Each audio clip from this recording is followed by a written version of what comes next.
Sekarang kita memasuki materi yang ketiga, yaitu keterampilan ibu hamil menyusui. Yang tujuan pembelajarannya adalah yang pertama, menjelaskan penggunaan buku KIA bagian ibu hamil dan nifas. Yang kedua, melakukan penyuluhan isi piringku ibu hamil dan ibu menyusui. Yang ketiga, menjelaskan pemeriksaan ibu hamil dan ibu nifas. Yang keempat, menjelaskan bahwa ibu hamil perlu memantau berat badan, lingkar lengan dan tekanan darah dengan kurva buku KIA.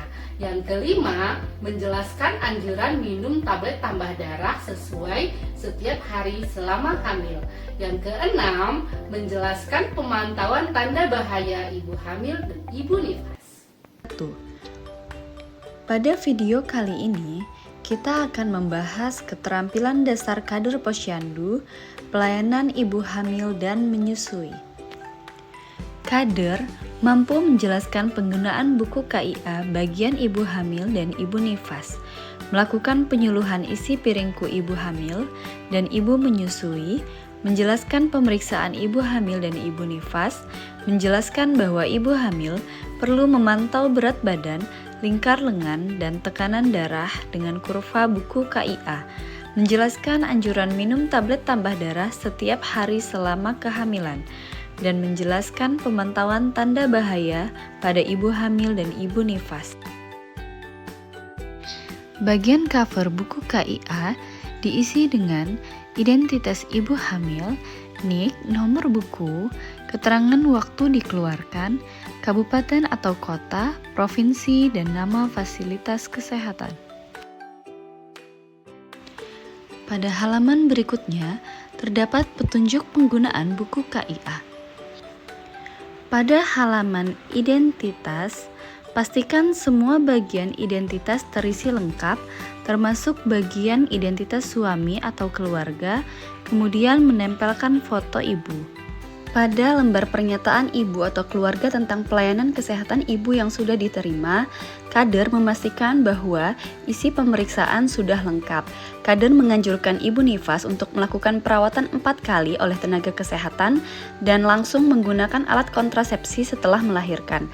Pemeriksaan ANC dilakukan minimal 6 kali selama kehamilan dan minimal 2 kali pemeriksaan oleh dokter pada trimester 1 dan trimester 3.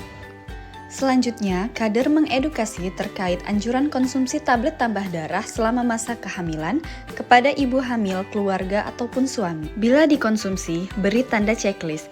Bila lupa atau tidak dikonsumsi, beri tanda strip. Pengisian dilakukan sejak pertama kali ibu mendapatkan buku KIA.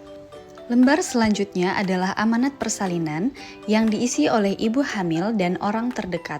Lembar ini tidak harus diisi dalam satu waktu. Yang terpenting pada saat trimester 3, informasi amanat persalinan sudah terisi lengkap. Pada lembar evaluasi kesehatan ibu hamil, hanya boleh diisi oleh dokter pada trimester 1. Jika dilakukan USG, maka hasil foto ditempel di sini. Jadi, diharapkan pada trimester 1 ibu hamil melakukan USG minimal 1 kali. Lembar pemeriksaan ini diisi lagi oleh dokter, dilakukan screening preeklamsi jika kehamilan sudah lebih dari 20 minggu. Setelah dilakukan pengisian dokter, bisa mengetahui apakah ada kemungkinan preeklamsi yang merupakan hipertensi dalam kehamilan dan menjadi penyebab kematian tertinggi nomor 2. Penyumbang angka kematian tertinggi nomor 1 adalah perdarahan. Sehingga harus dilakukan screening preeklamsi sedini mungkin agar dapat melakukan manajemen hipertensi. Selanjutnya kita akan membahas grafik peningkatan berat badan. Berat badan pra-kehamilan adalah berat badan sebelum hamil. Ibu yang berat badannya naik dengan IMT normal harus berada di dalam grafik berwarna pink, tidak boleh lebih ataupun kurang. Jika lebih, berarti ibu harus mengatur dietnya, dan jika kurang, maka ibu harus menambah dietnya agar berat badannya normal dan kembali dalam grafik berwarna pink. Selanjutnya, grafik evaluasi kehamilan diisi oleh tenaga kesehatan. Kader menjelaskan dan meminta ibu untuk memantau tanda bahaya ibu hamil dan ibu nifas. Jika ditemukan kondisi pada kolom merah, maka ibu harus segera dibawa ke fasilitas kesehatan. Memastikan ringkasan pelayanan persalinan dan ringkasan pelayanan nifas terisi dengan lengkap.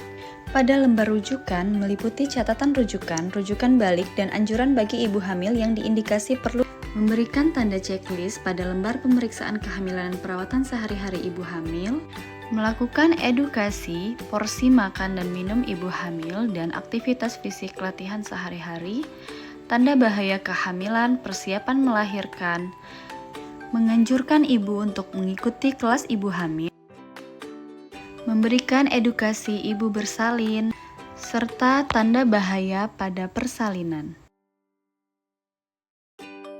Memberikan edukasi perawatan ibu nifas, pencegahan dan penanganan depresi pasca melahirkan, serta tanda bahaya pada ibu nifas.